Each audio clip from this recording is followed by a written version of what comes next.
Hello and welcome to another episode of Spotlight Sessions. My name's Ilan Fisher, the host, and then today I'm excited to be having a conversation with Long Island Housing Services Executive Director Ian Wilder. How's it going, Ian? Good, Elon. It's good to talk to you. Yeah, it's good. It's good to finally connect. So, Ian, tell us a little bit about yourself. You've got a pretty extensive history um, in civil society and nonprofits in general. So, tell us a little bit about how you ended up working for this association. Yeah, sure. I Before I worked here, I was an attorney in private practice, and I spent a lot of my off hours doing a lot of social justice work. And a job here opened up and it gave me a chance to combine my after hours work with my daytime work. And I really appreciated that. And I was very lucky because I'd known the current executive director at the time, because besides the work that she did here, which was amazing, she did tons of social justice work outside. Now that she's retired, she actually spends a lot more of her time doing that work because she doesn't have to do the daytime work.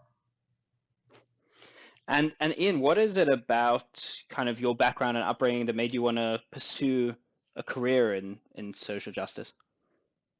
It's funny you asked that. It's directly my parents.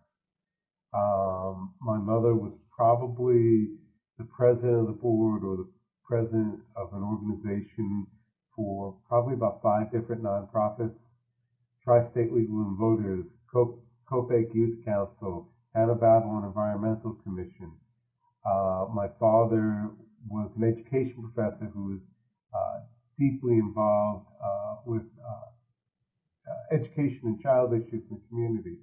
So I was raised in a household with parents who gave back. I mean, if you want to go into my religious background, there's a phrase, tikkun olam, that the world is a broken place and you have a responsibility to try and fix it.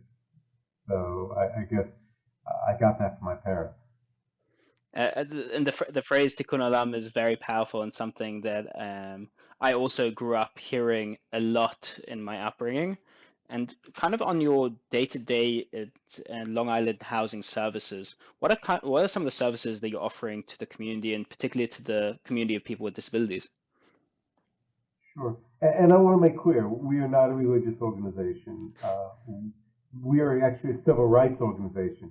So our main job is to help everyone, regardless, and to help them live live their life equally to everyone else. And your question was what work we do here? Exactly. I'm sorry. Yeah.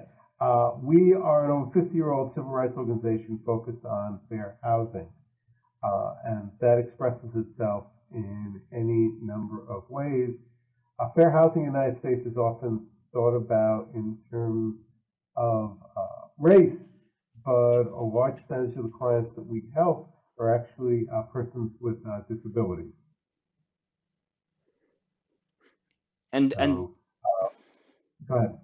no, and what are kind of you mentioned that specifically working with different races, but with people with disabilities, what are some of the challenges that can come with with housing for people with disabilities? Um, I would say the advocacy we work do with people with persons with disabilities come in two different versions. One is the enforcement work, which is seen more common for us. That's where we go out and we do testing.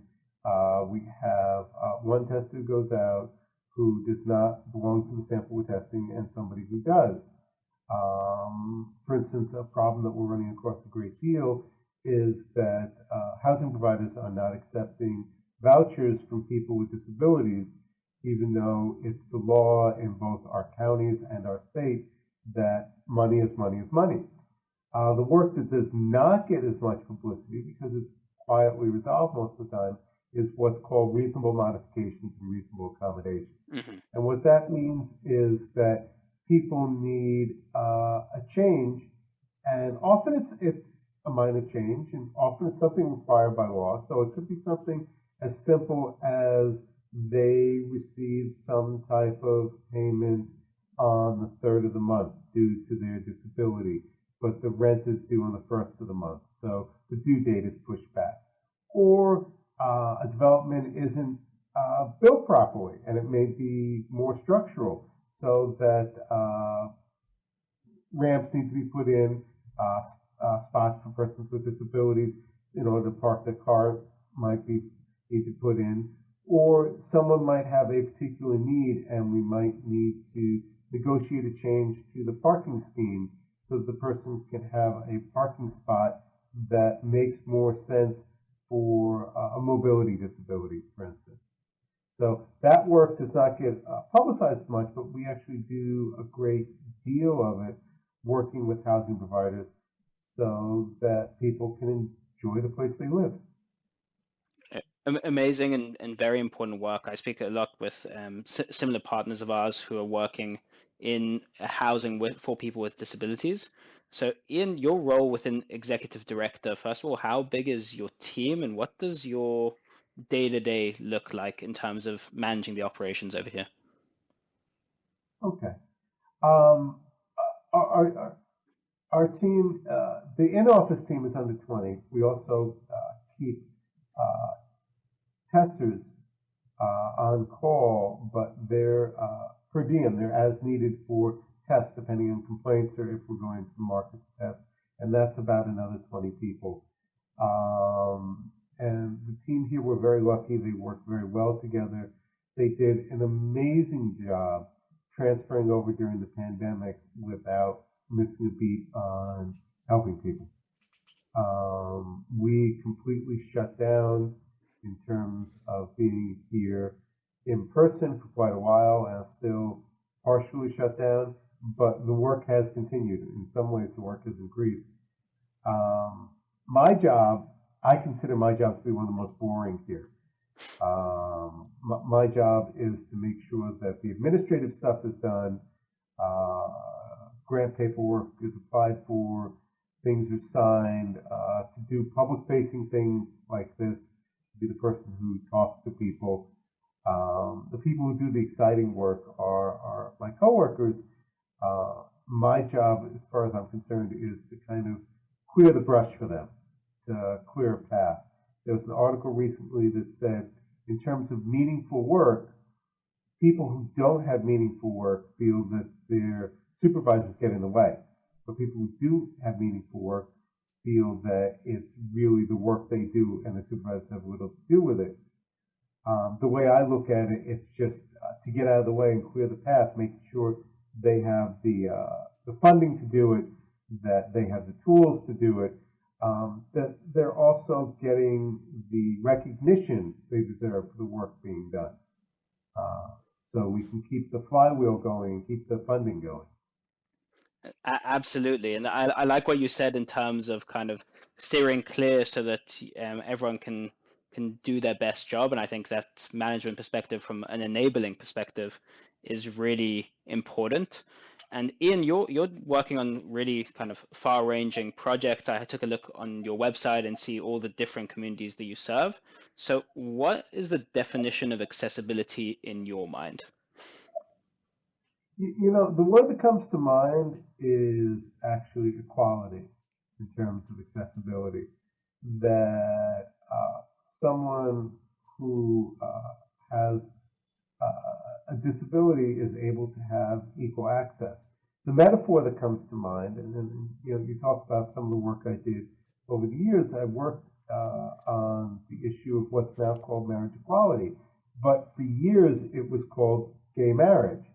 And I think one of the big changeovers was when, instead of treating it as a separate institution, and this applies to persons with disabilities, instead of treating it as separate and calling it gay marriage like it's a different thing, calling it marriage equality, saying that everybody should have the same access to marriage. That's basically what accessibility is. In housing, people should have the same ability to enjoy their housing as their neighbors. It's not asking for more. It's just asking for the rules that are set up to be applied so that everybody has equal access. There's in behavioral economics, there's a book called Nudge, and they talk about setting up architectures and decision architectures. And the thing is, every decision architecture is actually a decision. Whether the default you make is a good default or not. What we help do is we help move the architecture of what people live within, the rules and the structures, so that they take into account the full population of the people who are working there, rather than just a portion of that population. Wow, that's very powerful. And Ian, really one of the last questions that I want to ask you is, you kind of touched on it in your last answer, but what is the sort of overarching message that you would provide to the business community on how to better cater from a housing perspective to the community that you serve? Yeah, and I think I did. It's just be aware that you are not the person that defines your entire base of people dealing with. There are studies that the temperature settings for office buildings are was set in the 1950s, where all the decision makers were basically white males, and there's a difference in comfort level often between males and females. So it's not set in the comfort level in terms of temperature ranges. It's to make men comfortable, and it's the same thing. It's a decision about realizing that you have a broad base and that you can design your world so that you can serve as many people as possible. And to me, that's a very capitalist belief. You want to get as many people that you can serve as possible. You want your market to be as large as possible. So if you design that from the beginning, or if you look at that when you're making changes, or if you look around for best practices for what other people do, all of which are very, capitalist concepts, that's the best way to also deal with accessibility. That would be the advice I have. And they can call us. They have a question. It's not we. Our primary goal is not enforcement. It's not going after people. It's that people with disabilities have equal access. So if a property owner wants to reach out and have a discussion about something, or maybe we can point them to a resource, please do. Uh, I really love that answer, and I love particularly what you said about building from the ground up and making those changes kind of institutional in the first place, and that's really where the greatest level of change is going to happen. I specifically work with website accessibility, so a lot of times I'll say to people, I'll say, listen, you can use technology, but also you have to integrate those best practices. You have to learn, you have to think institutionally why things are inaccessible. So when you were giving over that advice, I thought a lot about the sort of advice that I give over. And Ian, really the last question I want to ask you, which is very broad, is if you could have a conversation with anybody, who would it be and why? That's often a tough question, and it's tough to get it down to one person. I would say at the moment the answer would be Dr. Cornel West. I find him an inspiring individual. If you're not familiar with his work, he actually has a religious degree. He's a philosopher. He's actually been a musician. He's been an actor. He was in Wow. two of the Matrix movies. He talks about prophetic vision. He talks a lot about coming from structuring society from a place of love, and he comes a lot from the lineage of beliefs of Dr. King. And what he has to say applies broadly to how we should envision how our society works, to the betterment of everybody, and also to be the best values we believe our society is, and how to make that happen.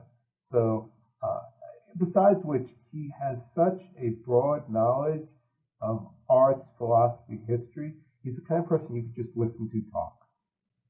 So I would love to have a conversation with him. Amazing, and I'm definitely going to delve into his work after this. Ian, I wanted to thank you very much for being a part of the show. Really, your insights and thoughts are very valuable, and we look forward to our next conversations and what we can more do together to make the world a more accessible place. Cheers. Cheers. Thank you, everyone.